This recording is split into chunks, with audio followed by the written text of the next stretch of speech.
इंद्रप्रस्थ नगर का रहस्य और दुर्योधन की ईर्ष्या का कारण। इंद्रप्रस्थ एक ऐसा नगर जो पांडवों को मिला तो दया से था, लेकिन बना नियति की सबसे बड़ी चुनौती का कारण। महाभारत के अनुसार इंद्रप्रस्थ केवल एक नगर नहीं था, वह वास्तुशास्त्र, विज्ञान, यंत्र विद्या और दिव्य कृपा का अद्भुत संगम था।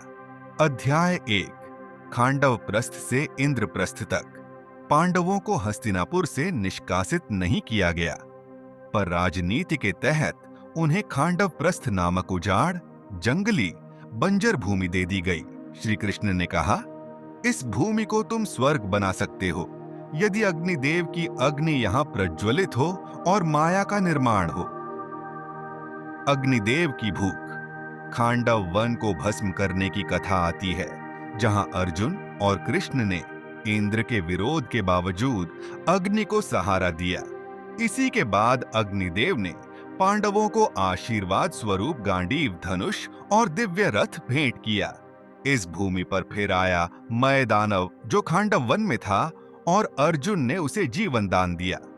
मय दानव ने प्रतिज्ञा की, हे पार्थ, मैं तेरे लिए एक ऐसी सभा बनाऊंगा जिसे देखकर स्वर्ग भी शर्मा जाए। अध्याय 2, माया सभा का निर्माण। मायावी यंत्रों और दिव्य वास्तुकला से बनी यह सभा किसी आम महल जैसी नहीं थी। विशेषताएं: फर्श पर जल का भ्रम, जिस पर चलने वाला डूब जाए, जल पर भूमि का भ्रम, पग रखते ही गिर जाए। दीवारें जो पारदर्शी थीं, समय के साथ दृश्य बदल देती थीं। कुछ स्तंभ ऐसे थे जो संगीत से झंकृत होते थे।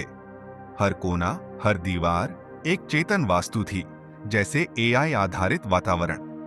यह एक प्रकार की सेंटिएंट आर्किटेक्चर थी, सोचने समझने वाली इमारत। विशेष वस्त्र और तकनीकें। राजसभा में वायु का नियंत्रण ऐसा था कि गर्मी सर्दी का कोई असर नहीं। सिंहासन के पास दिव्य ऊर्जा रेखाएं, जो केवल सत्यवादी को स्थिर बैठने देती थीं। अध्याय 3, राजसूय यज्ञ और दुर्योधन की ईर्ष्या का जन्म। पांडवों ने जब राजसूय यज्ञ करने का निश्चय किया, तो यह उनकी शक्ति का उद्घोष था। राजाओं को आमंत्रित किया गया और सभी को इंद्रप्रस्थ बुलाया गया। जब दुर्योधन इंद्रप्रस्थ पहुंचा, वह माया सभा में घुसते ही जल को भूमि समझ गिर पड़ा, फिर भूमि को जल समझकर कदम नहीं रखा और सब हंसे। भीम, नकुल, सहदेव और द्रौपदी ने उसे देखा। द्रौपदी ने कहा, अंधे का पुत्र अंधा। यह दृश्य उसकी आत्मा को छेद गया। वह कोई सैनिक युद्ध नहीं था, यह मनोवैज्ञानिक अपमान था। अध्याय 4, गहराती ईर्ष्या, छल और विनाश का बीज। दुर्योधन ने उसी क्षण द्यूत क्रीड़ा की योजना बनाई। शकुनी, पासे, द्रौपदी का अपमान सब उसी सभा का प्रतिफल थे। इंद्रप्रस्थ ने दुर्योधन को शारीरिक नहीं, मानसिक रूप से पराजित किया। यह नगर उस सभ्यता का प्रतिनिधित्व करता था जो सत्य, विज्ञान, धर्म और नीति पर आधारित थी, और यही कुरुपक्ष को असहनीय था। अध्याय 5, इंद्रप्रस्थ के रहस्यमय प्रतीक और शिल्प। इंद्रप्रस्थ की वास्तु प्रणाली। चारों दिशाओं में यंत्रबद्ध सुरक्षात्मक रेखाएं, जैसे आज के इलेक्ट्रोमैग्नेटिक ग्रिड्स।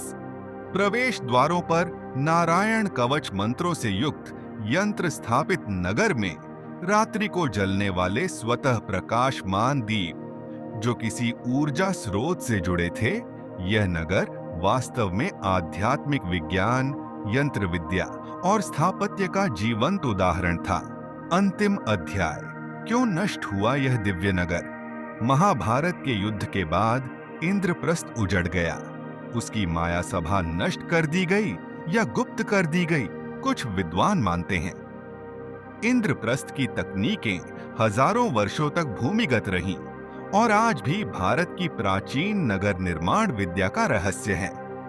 जब कोई नगर विज्ञान, धर्म और नीति का केंद्र होता है, तब वह केवल एक भूस्थान नहीं रहता, वह बन जाता है सभ्यता का प्रतीक। इंद्रप्रस्थ एक ऐसा ही नगर था जिसने सभ्यता को ऊंचाई दी और अहंकारियों को गिराया।